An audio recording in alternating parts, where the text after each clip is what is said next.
So, screen time is the new poison. The latest studies tell us all about the harmful effects on our brains, especially the children. But what can we do about it when the screens are competing for our attention at all times? But my guest today has found a beautiful answer. An engineer, MBA, and almost 2 decades of professional experience, he's now created a new craft. Why I call it a craft? Because to me, it's not a book, it's an invite to the families to step away from their screens and step outdoors to enjoy the history and culture of Singapore. But how does he do it? And what is his inspiration? But most importantly, how can we help our children rediscover the magic of books? Let's find out today. Welcome, Dushyant, to Realizing. Thank you for having me. Thank you so much. Tell us something about how it all started. Let's start at the very beginning, maybe from your childhood. What were your influences, any motivators? When did you start reading? I remember reading A Tale of Two Cities when I was about six. I didn't quite comprehend the story, but the book was there, so I thought, why not? Let's just read it, see what it is. There could be something interesting over there. So I've always been reading since I learned how to, I guess, and that is a habit I have not let go of, not to this day. When we moved to Singapore, I think what I loved about Singapore was the libraries. Yeah, I have explored those, especially after our son was born, and they're great. Yes. I mean, just the sheer volume and variety of books. And because there's always been authors which I've heard about from friends who might not necessarily be my type. So, Yeah. I mean, once I started reading novels, my tastes were more towards thrillers, spy kind of stuff, Yeah. or police kind of things, murder mysteries, a lot of science fiction. But then you had friends who were like, "Oh, you should read Kerouac and Vonnegut and all of these." Now, I don't know. I've heard the names, but Yeah. I've never seen the book or felt compelled to buy it. Yeah. Then I went to the library and I saw it on the shelf over there. So I'm like, okay, Yes. I've heard about this book. Yes. Let's pick it up. And awesome. Right. And Yes. so you can discover. I mean, if you have the right recommendations, especially, you can discover Yes. things which you would not have picked Right. up before. Because Right. I think if you go to a bookstore, you tend to kind of stay within the lane. It's Right. like, I always read this type of book. Here's another book of the same type. I just play it safe. Right. The libraries are great. I love it. Yes. It encourages you to try so Yes. much over here. Yes. And for kids, it's just brilliant It's lovely. if you make the time for it. Because It's they can just lovely. run around. Yes. And I mean, okay, as an adult, you think, okay, this is getting a bit disruptive. But it's an awesome place for them to Yeah. explore and to find anything that catches their eye, Yeah. which they fancy, Yes. and pick it up and they're like, Dada, I want to read this. Like, okay, what is this about? All right, let's give it a go. Yeah. Sit right there and read it. Yes, yes. And I remember when I used to go with my son to the library, I would carry two huge bag full of books back home. Yeah. And, we would finish them all within a week and then go back the next week again. Yeah, so if you're going to the library, get a big backpack with you and make sure you fill it up. Wise words. So, where did you go to college and what did you learn?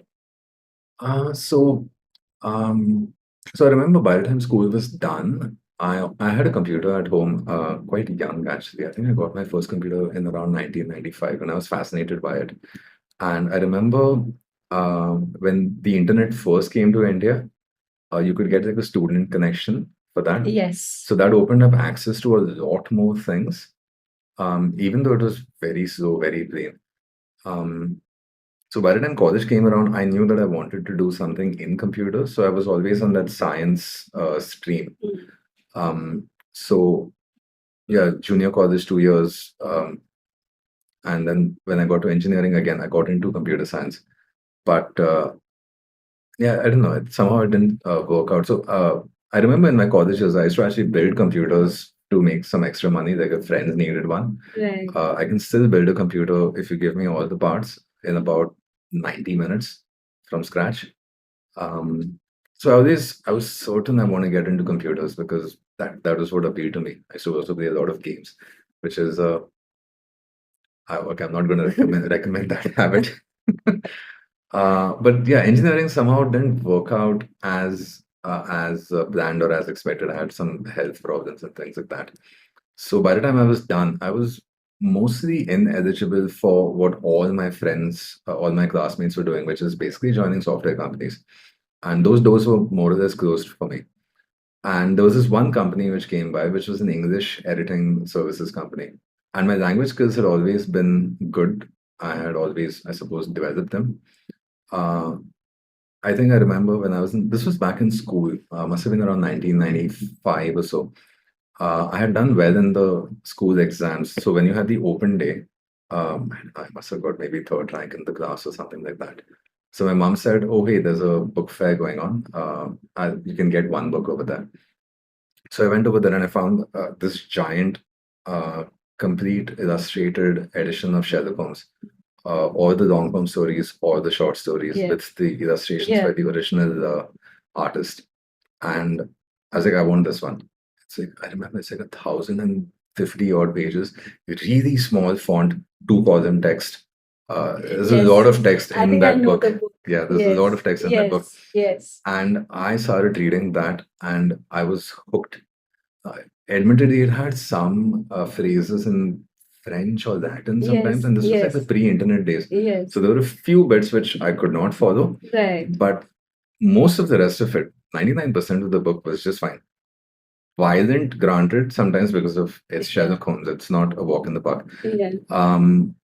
But I have read that book end to end. I would read it end to end over the course of a month or two, and then just start it again and read it again and again and again. I must have read it a good 30, 40 times by now. I still have that book. That's one of my most prized possessions.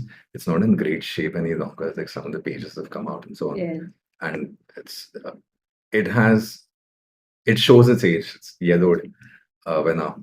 But I think that book was a life changer for me because the language quality is far superior to most of the other content I was consuming at that time. Yes. And when you read language of that quality, you also start thinking.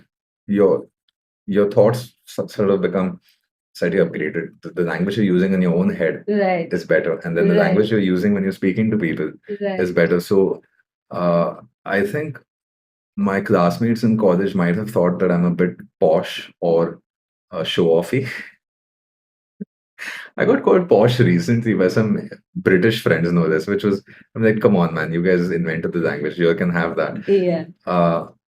But yeah, so I'd always developed my language skills, Yeah. and And posh is a very British word. A lot of Britishers use it. could be, yeah. Yeah. And I think I had opportunities to develop my speaking skills as well, because of things like elocution competitions or debate competitions and so on. I remember going for a debate competition in college, and they laid out the format of the entire debate, which is round one will have so and so topic, round two, round three onwards. And me and my partner prepped for round one, and somehow failed to entertain the thought that we might win the first round and get to the second round. So we didn't prepare for the second one at all. We just did round one. We had good points for the pros and cons. We were like, okay, we're ready for this one. We can argue this. And then we're like, okay, you guys are through. And like, oh, when's the second round? Today. Like, oh, I haven't done any thinking about this one. So I remember we had to come up with points on the spot. And I basically went up on to the lectern with nothing. I was speechless. I mean, I spoke, but I was speechless. And How do you do that? You speak, but you're speechless. How do you do that? I basically joked my way through a debate on whether India should have a jury system in its courts. And I mean, I still remember, I said that, I mean, I still remember the points I made because I was laughing in my head while I was making those points. I'm like, everyone knows that our courts are already so slow and so on. Cases take forever. There's this huge backlog. Do we really need to add 12 people to that mix and make it slower and 12 people with biases and so on? And I remember joking to the audience that, and it's like, we're such a sometimes we're so divided as a people. It's like this group hates that group, and that group hates that group, and this person is thinking, I got to get home and make dinner for my family or something. Yeah. Like, who has the time? And the audience was laughing, and the judges were laughing, and we did not clear the round because the other side had slightly more polished points. They had thought that they might get through, but then the judges came up here and said, "Okay, that was fun, and keep doing this." Yeah. So I had lots of opportunities. Yeah. And I guess I've just made the most of it. It's been Yeah, fun that's memories. so I think you've basically taken a lot of advantage Yeah. from reading books. Yeah. So that means even if you haven't really prepped for something, you are still able to speak on it. Yeah. Yeah. Well, what's that line, right? It says that if you have to speak for 2 minutes, you need to prepare for half an hour. And what if you have to speak for half an hour, you just need 2 minutes of prep. I think I'm reasonably capable of both ends of Doing that spectrum. both. Yeah, yeah, that's good. So I think that Yeah. also comes from reading books, right? Because Yeah. even unknowingly, you're always preparing, probably. Because that's the thing, right, with reading. I mean, we take it for granted, but the more you read, the more, I mean, you're just seeing more words, more thoughts, more ideas that are going into your head, depending on what you're reading. If you're reading fiction, then you're also having to imagine Yes. what the author has written there, because the author has said the person walked into a room and said something to this person. Yeah. But you have to imagine the person, you have to imagine who he's speaking to, you have to imagine the room, Right. the furnishings in the room, all of Yes. that. Yes. You have to do all of that work in your head. The author is only going to do like 50% of it for Yeah. you. They describe a bit for you. Yes. So there's the words and there's all that other activity which is you have to do in your head if you want to enjoy the book. And why would you not want to do that? That's just so much fun. And especially because this happens a lot nowadays, especially a lot of the books that we read are getting movie adaptations. And because sometimes it's like someone has pulled up a book from like 50 years back and made a movie. Lord of the Rings comes to mind. Yeah. Yeah. So I watched the movie first and then I read the book. And the movie was great. Yeah. Visually, it's a spectacle. And then you read the book and you're like, they've actually done a pretty, they've been very faithful to the book. Yes. But then the book is so well written as well. Like there are passages of text in that book which give you chills and make your hair stand on end. Yeah. And even the page has that power. Yes. Forget, I mean, movie and music, it's a very immediate medium that can do that to you. Yeah. But even the page has so much power if it's well written. Yeah. That's amazing. Yes. Yes.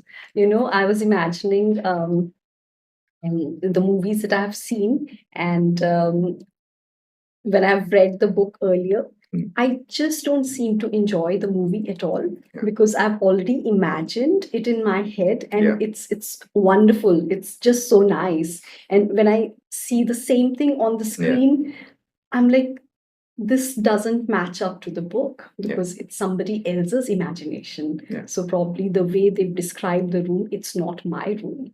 The way they've described the hero, it's not my hero. Right. So I think that's how the reading creates imagination. Yeah. It's okay to have those disagreements with your imagination and what you've seen. Yeah. Because that's your version. Right. That's truer to you in so many ways. Yes. And I think that's why it's important for children also to read rather than watch, because then you are creating the imagination in your heads rather than seeing somebody else's version of the imagination. Yeah, like make your own realities. I don't know if that's the right way to describe it, but exercise your own mind in taking what you're seeing on paper and, I don't know, constructing like a 3D version of it in your head. Yeah. Right. Okay, so now you're in college and you're going into your first job. So then what happens? Well, my first job, my career ever since has been academic editing. The company I worked for used to basically support primarily East Asian researchers. There's a lot of great science being done in Japan, Taiwan, Korea. In the years that I have been doing this job, China has come along a big way in that industry as well, in academia rather. So we used to basically help, because for these researchers, English is not their first language, and may not even be a second language in many cases, because from what I understand, it's not necessarily taught in school.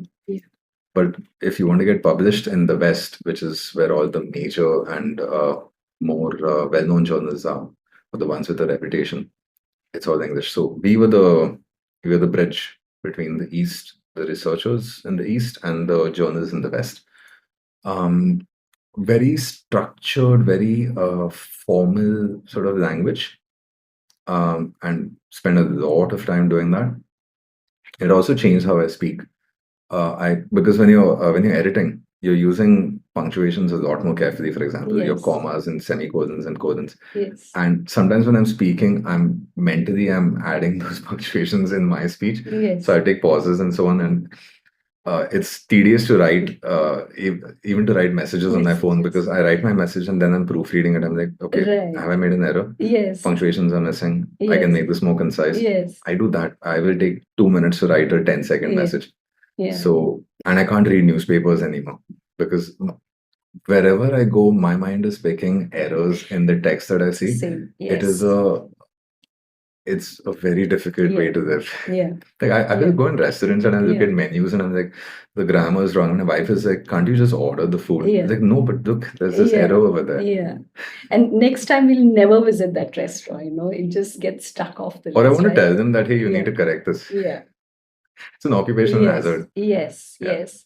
So in fact, I wanted to ask you that Hmm. because you've been an editor for so long, Yeah. and now you've become a writer. So Yeah. how does it hamper your process, or does it help it, or how does it support the writing? It is very difficult in some ways because the work that I'm kind of conditioned to do is by its very nature very formal, very structured, well formatted. Um, so I remember this is actually before I started working in my last year of engineering. Um, I had an idea for a book based off a book which I'd read and getting my story jumbled up. So there's a British journalist, I think works with the BBC, who'd written a series of geopolitical thrillers set in Asia, because I think that's where the bulk of his reporting experience was from. I don't know, war between India and China and Pakistan or whatever it was. So I had an idea of that, uh, inspired by that and some other books I read. I'm like, I have a great idea. This will take me no time to write because I know the idea so well and I know exactly how it's going to go. And I sat down to write, and I spent 2 hours agonizing over the formatting of the text. It's like, okay, the correct font, this has to be in bold, change the spacing and all of that. And after about 2 weeks, I wrote 3 pages of my mystery thriller book.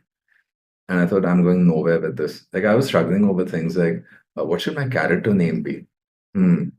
Because he's from this place or this background and so on. And I just got so engrossed in the details that I never went past it. And I just thought, um, so that's why I think I edited for the next 18 years to see what other people are doing and learn from that. And I've always wanted to write. I've always wanted to come back to that story because I haven't finished it yet. And one day I will. And I've got some other ideas cooking even right now, which are in that vein. But when I did write, I wrote a children's book because so we had our son. He's about almost 4 years old now. And this is actually not my idea, it was my wife's idea. Because we came to Singapore in 2017. So this has been our second home. But we spent a lot of time exploring this second home. And I spent a lot of time on Google Maps. I'm just looking at the maps and looking at where the roads go, and oh, there's a park over there. Who And spends time on Google Maps? I do. If I'm going on holiday anywhere, I spend hours poring over Google Maps of the place where I'm going to just get a lay of the land. Right. To just kind of understand where everything is. It's like, okay, so our hotel is over here, or there's a train station over there. You want to go here. I'm just plotting out Right. all of that stuff. Right. I do that in Singapore as well. Like, I've spent far too much time looking at Singapore on my screen, like a Right. bird's eye view. Right. And sometimes you find places which might be interesting. So you just go there and see them. Right. I don't get lost easily over here. That's why. Like, I Right. came to your place. I Yeah. have seen where your place is on the map and sort of figured out, okay, Right. I'm going to get down here, I'm going to go there. So Right. I've done my prep. Right. So yeah, so I mean, my wife and I have explored a lot, and then once we had our kid, we were like, we're not going to stop exploring now. Let's just take him along, Yeah. stroller or whatever, what have you. And we have we've explored Singapore in quite some depth. So my wife, it was actually my wife's idea to come up with this book as a gift for him, which is, oh look, these are the adventures we've been on in Singapore. You might not remember all of them because you were very young sometimes. I don't know, children's memory seems to reset at a certain age as well. Right. But nonetheless, we have been there with you. We have photographic proof of all of these things.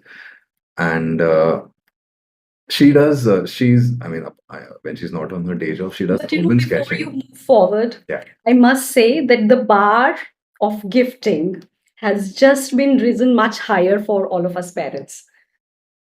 You've gifted the idea of creating the book for your son, right? Yeah.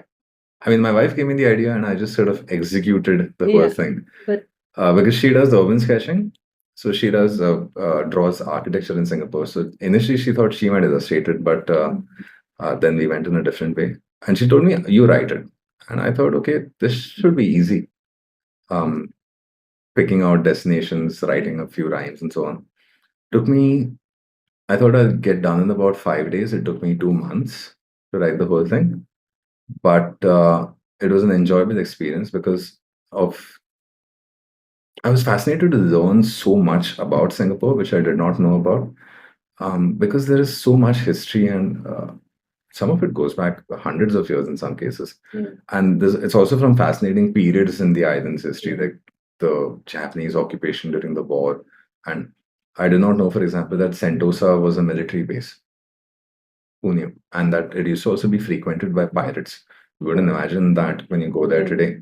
'Cause it looks like it's fun, all fun now. yeah, So I discovered so much about Yeah. Singapore, about its history, about the influence of the traders who came to Singapore from China and the traders who came from South India, and plantations which the locals owned, and British people came in, and war, and all of those things which have happened over here.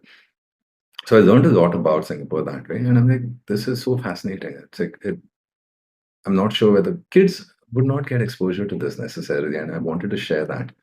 So, I mean, I'm written the book really for my son. He's the inspiration for the character in the book as well. So because my son has this, when he was younger, he had this sweater which had a bear hoodie, and we have this picture of him where he's reading a book with that thing on, and that was kind of the inspiration for the character as well. It's like, no, we got to recreate exactly that. Uh, I think I'm getting my story jumbled up again. So yeah, that's how a lot of these things came together. And I remember spending hours and hours reading about like one place in Singapore. It's like, oh, there's a lot of fascinating things to learn about. For example, even the Merlion. Why is it called the Merlion? Where did it come from? Who made it? The fact that there are multiple Merlion statues in Singapore and it's been moved around a couple of times. And then, okay, like which of the details about this place or this cultural thing will be interesting to kids? Constructing the rhymes, putting them together, the reworking, and so on. Yeah, so 2 months as opposed to like, no, 5 days, I'm going to be done. And then, yeah, so I was doing that last year, and I'd already decided to self-publish, which was it's one of those things. But tell us more about the book. This book is meant for children. Yeah. Right. And what is the concept of the book? Though you've explained very much in detail how you wrote it, but just a complete overview of how the book works. So we envisioned it as an A to Z adventure through Singapore. So each letter of the alphabet, we've got a place. More often than not, it's a landmark. The A is Art Science Museum, kind of obvious in some cases. Yeah. M is Merlion. Yeah. So it's an A to Z adventure through the famous landmarks of Singapore. We've also tried to cover the cultural or the traditional sort of aspects. Yeah. The fact that Singapore is Chinese, Malay, Indian, right, and all of these people. Yeah. These peoples have had such an influence in what we see today. Yeah. And they've left their mark in so many ways in the Yeah. form of a temple or a cultural practice or a celebration. Yeah. So I wanted to cover all of that in there as well because I don't know that you can grow up over here and you want to be aware of these Yeah. things because these are your Yeah. classmates in school or the Yes. people you're going to work with tomorrow. Yeah. So we try to put so when we're selecting our 26 topics, we try to get a good mix of these things in there. Foods even because there are so many things over here which are very Yeah. specific to Singapore. Yeah. Like the teas or the desserts and all those things. Yeah. So I won't get into the fight about chicken rice, but Yeah. it was also one of the ideas Right. that we had. Right. And then we constructed the rhymes for each of these places. Yeah. Like a short 4-line rhyme, Yeah. which tells you something about the place, what it is, what it was, Yeah. where it's from, Yeah. depending on the place, Yeah. and enough for a child to be interested. Yeah. Enough for a child to say, I want to see this place. Yeah. I want to know more about this thing. Yes. I want to try this food. Yes. Something like that. Yes. Because, yeah, I mean, if you stay, well, I mean, it ties into the other sort of side of this, which is you mentioned screens at the start. Yeah. And before our child was born, my wife and I had always told each other that we are going to read books, Yeah. lots and lots of books, no screens, because it's just harmful to Yeah. do that. I mean, when I was on my way to your place just Yeah. now, I was sitting in the train and there was a kid next to me who's basically peering at his phone like this because I think he's playing some sort of game on it. Yeah. I'm like, why? Why would he want to do that? I mean, I was just staring because I'm like quiet thinking time, daydreaming time, Yeah. which is, I would argue, any day a lot better. Just let your mind roam a Yeah. bit instead Yeah. of always bombarding yourself Yeah. with images and sounds. Yes. And I'm always concerned when I see children, especially young children, at the hawker center or on their way to school in the strollers, and there's a screen propped up in Yeah. front of them. Like, no, don't Yeah. do that. Let them look around. There's a big tree over there. Oh, Yeah. there's a bus whizzing by. Yeah. Or there's other people. Yeah. Look at other people. Yeah. And that's more Yeah. interesting. Yeah. And my wife and I was sure that we did not want to do that with our kid. So he has a lot of books. He probably has more books than I do at this point. I have read all of his books as well. They're fun stories. Yeah. A lot of them are fun Yeah. stories. Yeah. And yeah, I mean, when he was younger, his books were shorter. So we used to sometimes read 4 or even 5 books in an evening before we Yeah. put him to sleep. Yeah. We started reading to him when he was about 6 months old. I remember uh, The Very Hungry Caterpillar and Good Night Moon. Yeah. It's like those classic titles. Yeah. So we had those, and then we had like the Gruffalo and all of Yeah. those very popular titles Yeah. as well. Yeah. And we used to read to him all the time. I'm very sure he didn't know what was going on back then. But as early as about 8 or 9 months, with the Very Hungry Caterpillar, especially on the last page, there's that really beautifully drawn Yes. caterpillar, and Yes. he's like, he's trying to say, make the Yeah. sound. It's a long Yeah. word, Yeah. but when you open that page, you could see the joy on his face, and that's just awesome. Yeah. And we've just built on that ever since. Now his Yeah. books are longer, so it's fewer books every night, Yeah. but there's always a book at Yeah. night, and there's little to no screen time. Yeah. Maybe half an hour in a week on Yeah. a Saturday or a Sunday, Yeah. or longer if we're sitting with him to watch, say, a nature documentary, Yeah. something educational, Yeah. because they will have questions. He does have Yeah. questions, and I want to be able to answer why the whale is doing something, or oh, I know the lion just ate something, but look, that's nature. This is how things are, and so on. We haven't shied away from exposing him to information which, I don't know, I mean, may be disturbing sometimes, but this is the world that we live in, and this is the world they have to grow up in, and this is the world they have to understand. Yeah. So If they start early, why not? Their minds are more capable um, uh, absorbing and understanding information than we might give them credit for. So we never did any baby talk with them. It's always very adult, mature conversations. Grow up. You know, I'm so surprised to know that you're only doing max half an hour of Mm. screen time with him in a week. And that's also if and when, right? I mean, the norm is not having any Our screen deal time. is kind of like maximum of half an hour. So that Yeah. usually corresponds to like maybe one episode of this couple of cartoons that he likes. That's very rare, you know. I think you are a rare parent in today's times. We just, So I don't see the need for more. yeah, so I understand, which is a perfect situation. And I want to unpack this more as to what really you are doing so that you can inspire us all to read more and spend time with our children, more doing stuff other than the screens. Right. But there is a lot of effort. That's definitely there. And I understand that why some parents may struggle with that. It is tiring. If you come home at the end of a long work, a day of work, it can be tiring to say, spend that half an hour because maybe you just want to sit down and breathe. Yeah. And I completely get that. Yeah. We've just, we've just pushed maybe to our own detriment, but the way I see it is the effort which I put in with my child now will pay off so much more, not for me, but for him as he gets older. And that is, I think, as parents, it's our job or perhaps an expectation of sorts that we sacrifice ourselves for our children. And I'm not going to preach about that. I mean, everyone, I can't claim to understand what another parent goes through. But it's so worth it to do that. Yeah.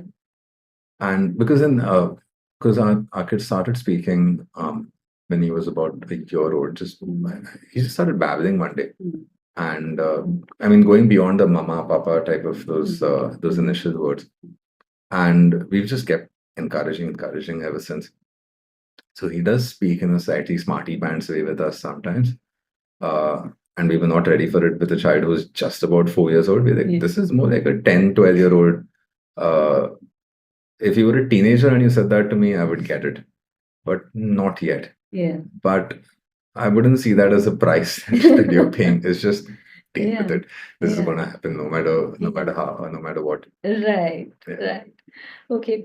Also, I'm very fascinated with the way that you were just explaining that, you know, how you've chosen a few places in Singapore to represent each alphabet. Yeah.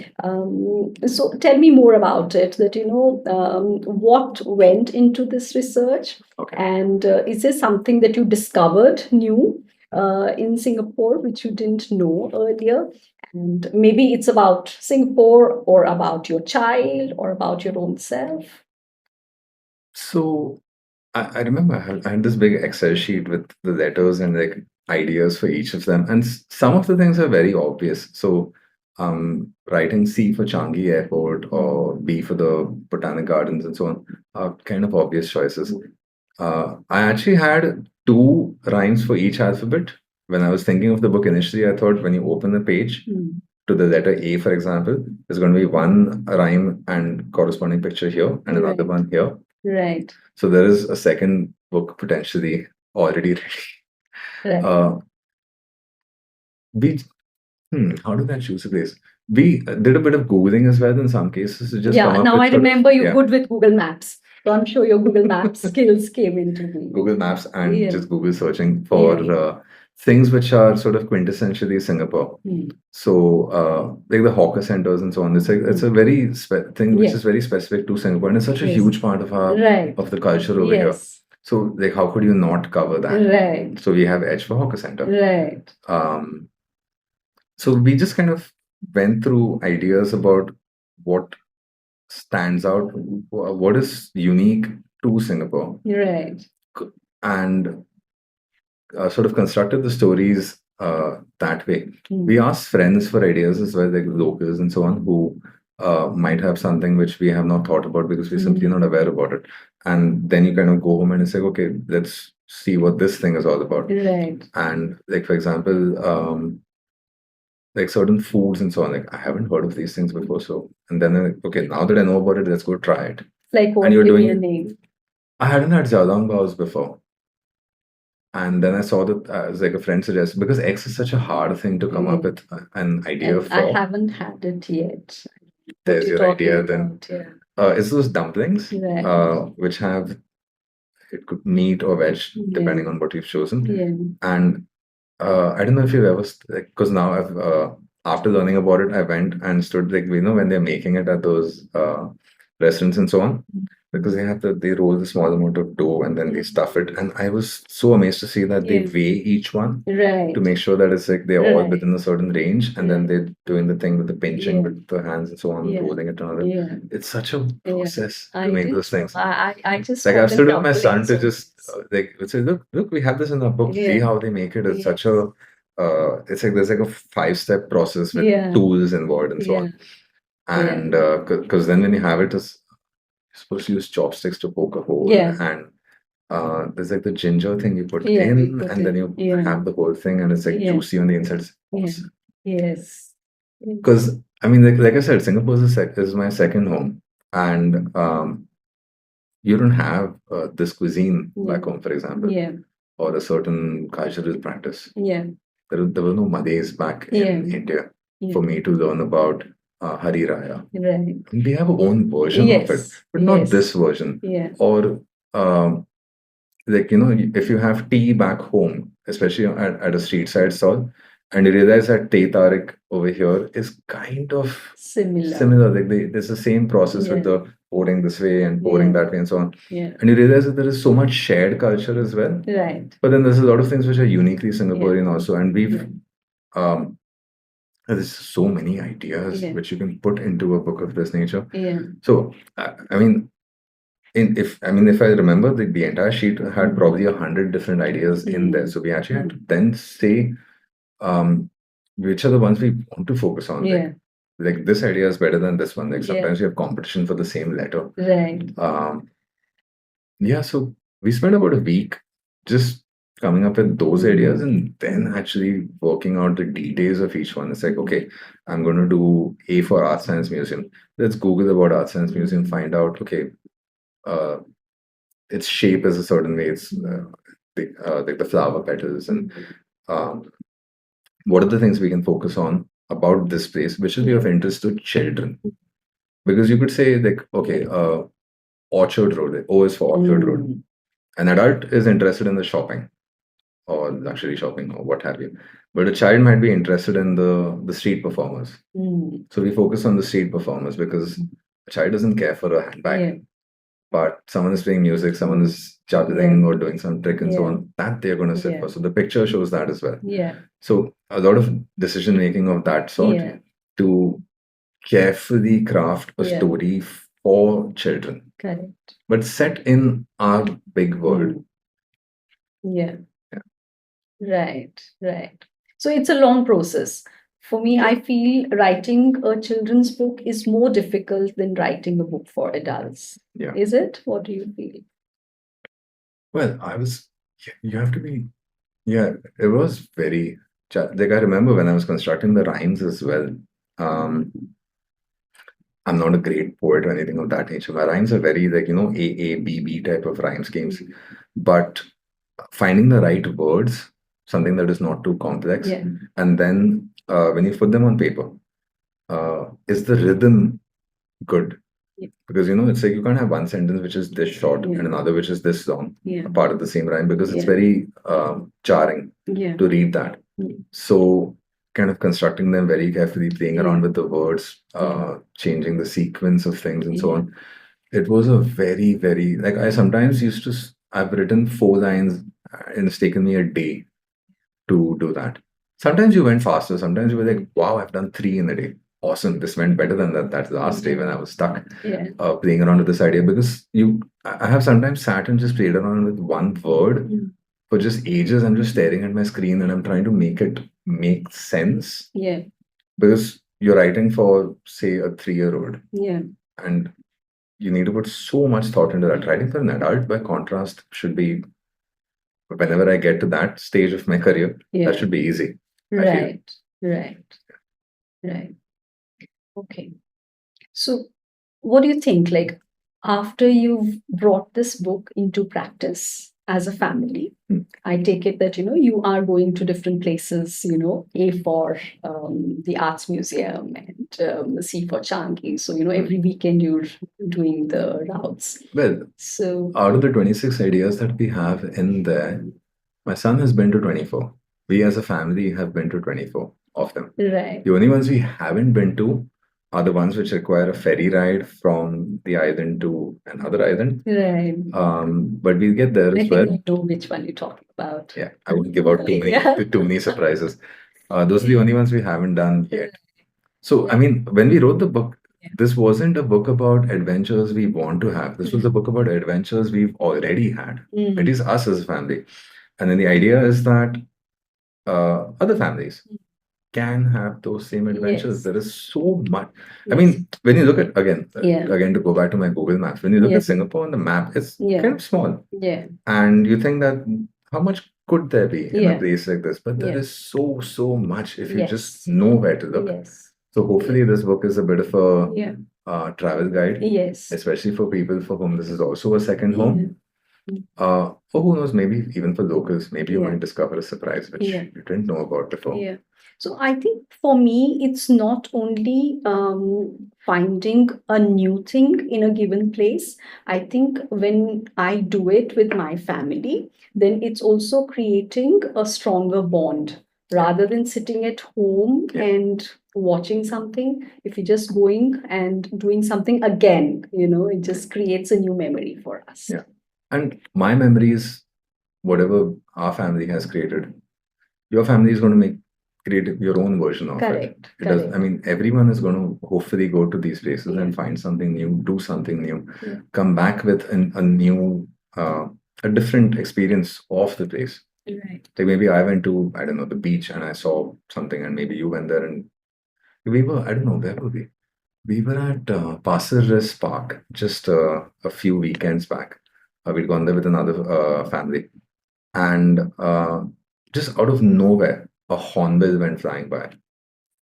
And this is not like the one which you find at the bird park. This is just there and it's doing its own thing. And I'm just like, come look at this. There's a hornbill over there. Look, it's over there in the trees. Like, where is it? Look there. Look at the big, the beak and all of that. And if you go out there, you might have these experiences. Yeah. And that's the joy of it. Yeah. Yeah. No, so many people dream of becoming writers. I know so many of my friends want to write something. But how do you take that plunge? What would you advise people who are out there and want to write something? Anyone can write. Write what interests you. Write things that you like. Write things that you maybe write about what you do. And don't read a book, for example, and be impressed by it and say, oh, I can write something like that. Because that will not be you. That's you trying to copy someone else, and then it's not authentic any longer. But if you have your own idea, something you do, something you see, something, whatever it is, and you decide to construct a story out of it, then you're putting yourself in there. Think about what you're writing from your voice or your way of looking at things. So, I mean, I've written this children's book, for example, and I have ideas for a couple more children's books because I'm passionate about getting kids interested in things like science, for example, or about the environment and sustainability and stuff like that, because these are such important topics for us anyway. But I have an idea for a novel for adults, and the main character, I'm plan to write that character based entirely on myself. It's a bit of a cop out, but that's how I can make it the most authentic. If I write a character who's me, well, I know myself, reasonably well, and at least I'll get that part right. And then you write another character maybe based on a friend, someone you know, and then you can get the details better and so on. All the authors who've written books and who've written about writing, that's your simple advice. It's for anyone. Just don't don't copy or don't pretend. Just be you. Right. Right. So tell me about the challenges that you faced to reach till here. Well, apart from the time Yeah. and the underestimating how easy this is. Yeah. Yeah.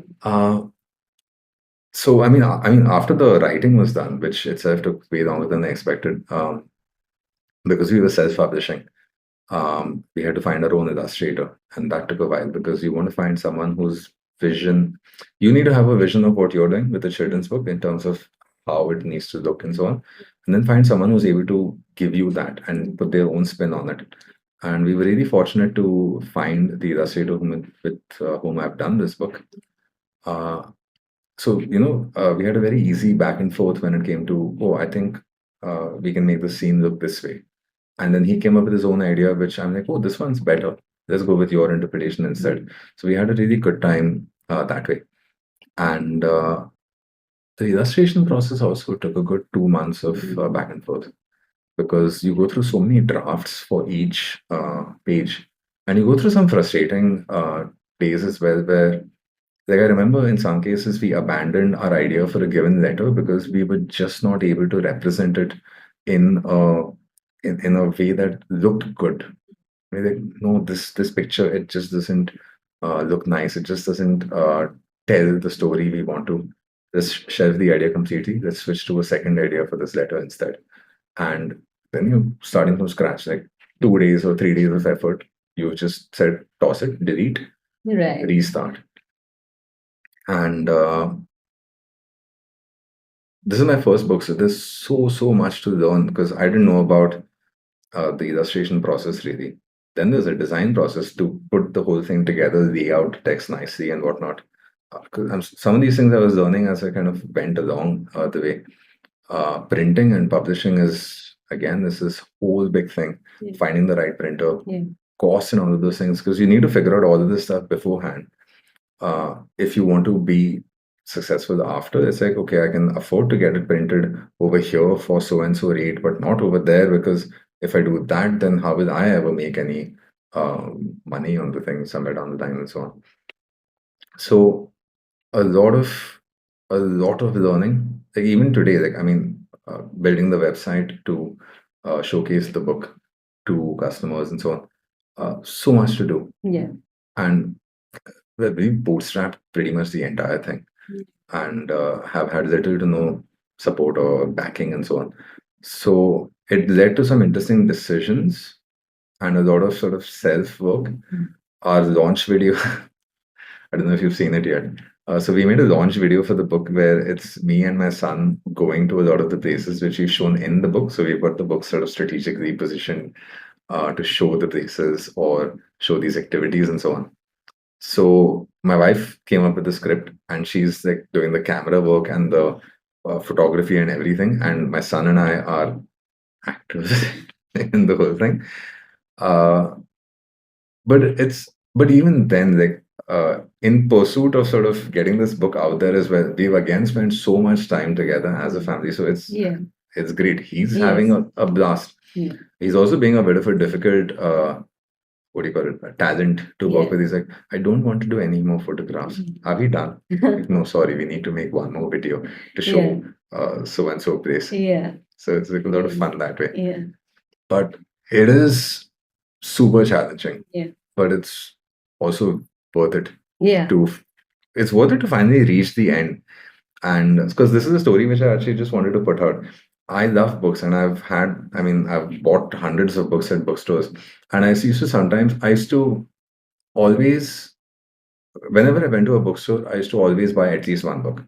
I would never leave a bookstore empty-handed. I've gone to bookstores sometimes just because I like the new book smell.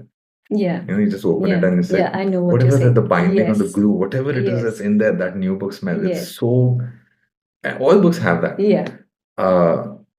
And then you just like, okay, we're done with the sniffing the books. Let's just go and find something nice to buy and leave. Yeah. And we launched the books last week at the end of our entire process.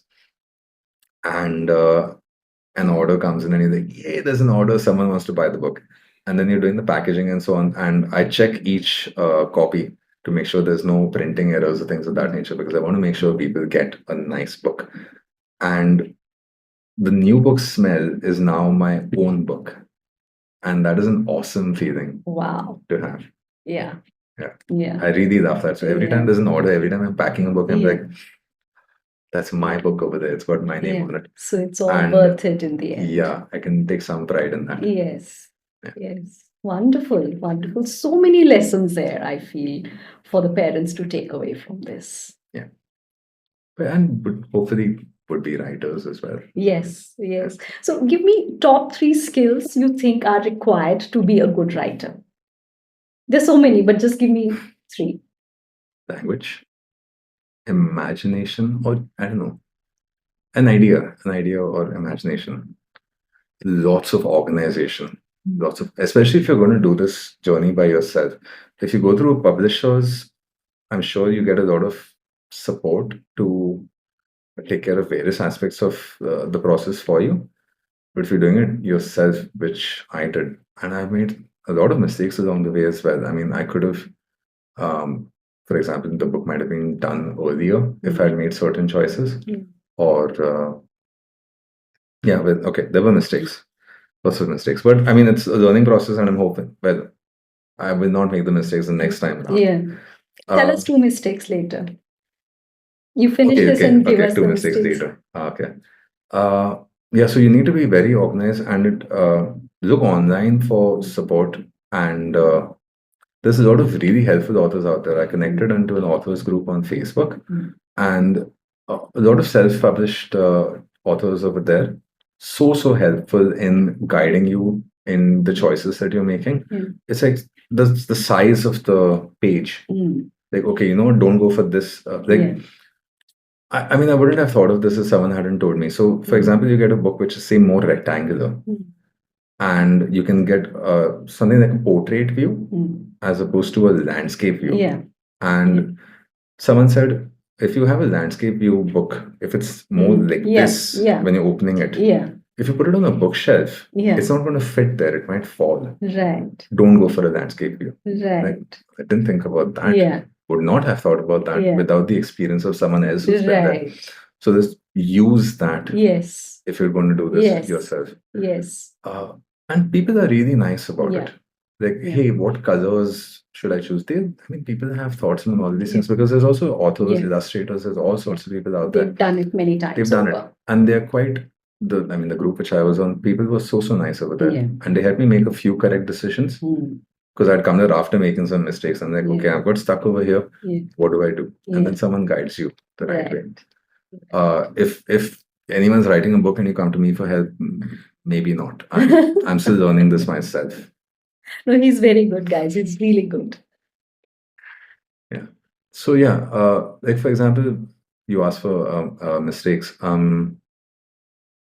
I took far too long to design the book because I got so caught up with things like fonts and layouts and so on. And like, okay, when the printers give you the instructions, you have to be, it's very specific. And I remember we made mistakes with things like the size of the paper or the resolution of the image and so on. There's a lot of technicalities in there as well. And because I was self-publishing, I had to sort of be hands-on with a lot of these things. And I mean, I just did the wrong things. And the printer was like, hey, this will not work because you think the book is this big, but actually you've made it 4 times bigger. So this is going to become this giant poster, what you've given us. And it's like, okay, back to the drawing board, need to make these fixes and so on. So yeah, I mean, that cost me time in getting this out there. But now that I know, I won't do it the next time. And hopefully far fewer mistakes on book number 2. And faster. Faster. It'll be much faster. And even with things like getting the book out there in terms of like having a website or marketing the book and so on. Because I mean, I'm doing that right now. And we're just learning a few things even So there's probably a couple of mistakes I have yet to make. I will tell you about them later. I haven't You made them keep yet. making Yeah. mistakes. Yeah. Yeah. Great. So Max and Pax have gone to Singapore Yeah. this All year, over. all Yeah. over. And if they were to travel to another country, Mm. so which one do you imagine they'll go to next? A lot of ideas in that regard. I mean, we live in an interesting part of the world because the countries around us as well, your Thailand and Indonesia and Philippines and so on, there's a lot of interesting culture to explore over there. Right. If you just have to go digging. Because yes, even I mean, even if you go slightly further to your Korea and Japan and so on, so much culture and history which you can explore in these places. I haven't made up my mind on what's going to be the next. We haven't booked those tickets yet. But yeah, someday they will go to another country. They might have some more adventures in Singapore first, or maybe Right. some.